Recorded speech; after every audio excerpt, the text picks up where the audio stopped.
All right, today we're going to crack the code on a topic that, let's be honest, can seem a little intimidating, but it's absolutely crucial. We're talking about accounting, and we're not going to treat it like a math problem. Instead, we're going to look at it as the language businesses use to tell their most important stories.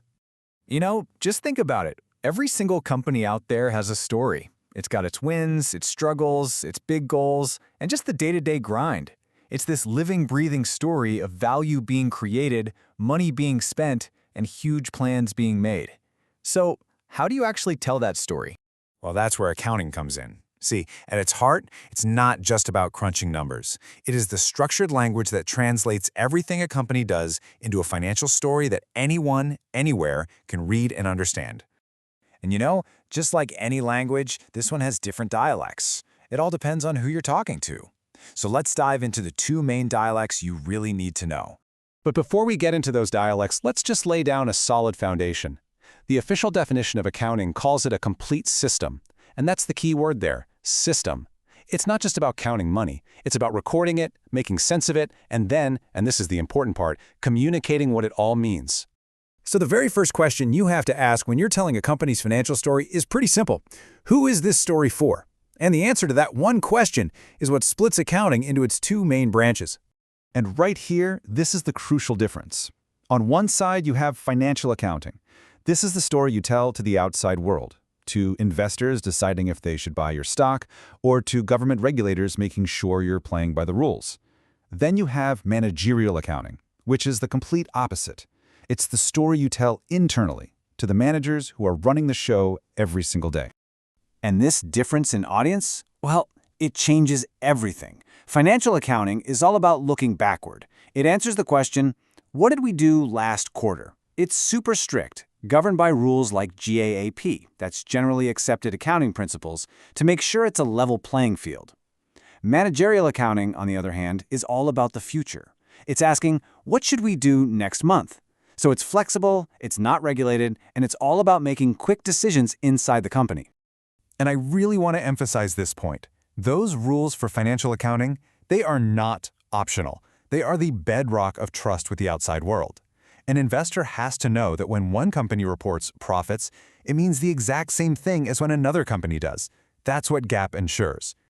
Okay, so you've got this one system looking backward for outsiders and a totally different one looking forward for insiders. So how on earth do you manage all of that data without it becoming a total and complete mess? Well, the answer, not surprisingly, lies in modern technology. It's all about creating one central hub for every last piece of financial information. And that solution has a name, an accounting ERP. That stands for Enterprise Resource Planning. The whole point here is to create what's called a single source of truth. So instead of the sales department having one set of numbers and the finance team having another, everybody in the entire company is working from the exact same unified data. And the benefits of doing it this way are just huge. I mean, you get a complete 360-degree view of the business's health in real time. Finance isn't stuck in its own little silo anymore. It's connected to sales, to inventory, to HR, to everything. All those boring, repetitive tasks, they get automated. And that process everyone dreads, closing the books at the end of the quarter, it gets way, way simpler. Okay, that all sounds fantastic, but let's get down to it. Does it actually save money? The data says, oh yeah, and in a really big way. Just by making everything more visible and efficient, businesses can slash their total operating costs by a whopping 10 to 15%. That's a massive number. And the impact on labor costs is even more stark. I mean, when you automate all that tedious data entry and reconciliation, you can reduce the labor costs tied to finance by up to 30%. 30! So, we've got the rules and we've got the system. Now let's zoom in on the most fundamental part of the story, the daily ebb and flow of cash into and out of the business. First up, let's talk about money coming in. When you sell something to a customer but they don't pay you on the spot, that IOU is called accounts receivable, or AR. It's considered an asset because it's money you fully expect to get.